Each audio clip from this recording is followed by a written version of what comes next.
Hi, I'm Stephanie Strange. Want to hear something scary? Deadly numbers. Reiko flew into town for the funeral of her grandfather, her yeye. She was less than pleased. Not because she was mourning her yeye's passing, but because she had to leave school in the middle of the semester for the burial. She wasn't fond of the old man. Buddhist monks were praying when Reiko walked into the funeral, and everyone stared at her as she stood there wearing this bold red dress. She knew it wasn't the color of mourning, but she didn't care about superstition like the rest of them. Her cousin Kumo pulled her to the back of the temple.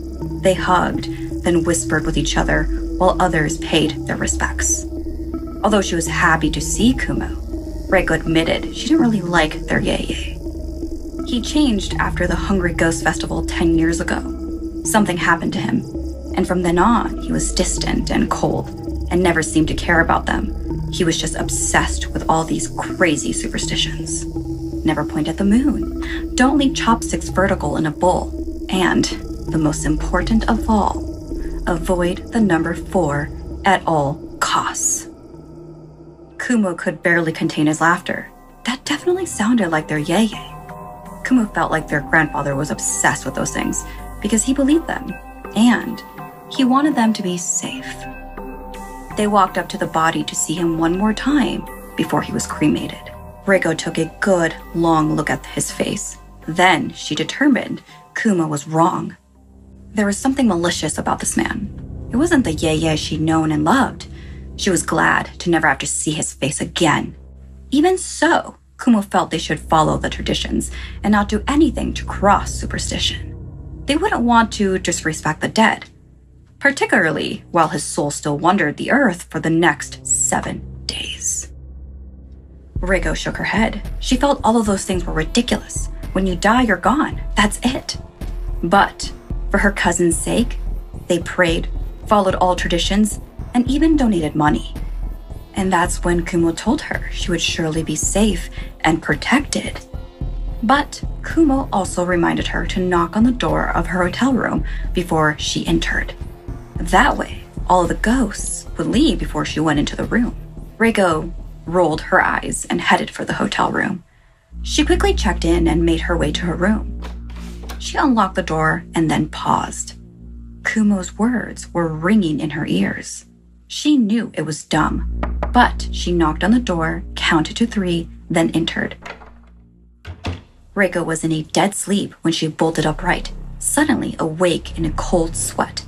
Directly above her hovered her dead yeye, with that cold stare on his face she had never wanted to see again. She rubbed her eyes, praying she was still asleep and trying to shake off that terrible nightmare before her. In an instant, his bony hands were around her neck, choking the air out of her lungs. His face contorted into an evil grin, and she knew this was no dream. Reiko clawed at the arms of this monstrous entity, managing to free herself. She ran towards the door, crying out, "You're not my yeye! You can't be!" The apparition confirmed her suspicions. Her yeye had broken the sacred rules one night during the Hungry Ghost Festival, allowing his body to be taken over. And just like he had before, now Reiko must suffer for disrespecting the rules. She flung open the door in terror and charged down the hallway. She hit the elevator button, but it wasn't coming. She darted for the emergency staircase. He got there first and barricaded the exit door shut. He grabbed Reiko by the ankles and dragged her down the hallway. Her nails dug into the carpet the entire way back to her room. She pleaded with him not to kill her. Tears poured down her face as she screamed, hoping the commotion would wake up someone, anyone. She didn't understand because she did what she was supposed to. She didn't break any superstitions. She even remembered to knock on the hotel door before entering. Of course, she hadn't looked at it. She'd been scrolling through TikTok on her phone.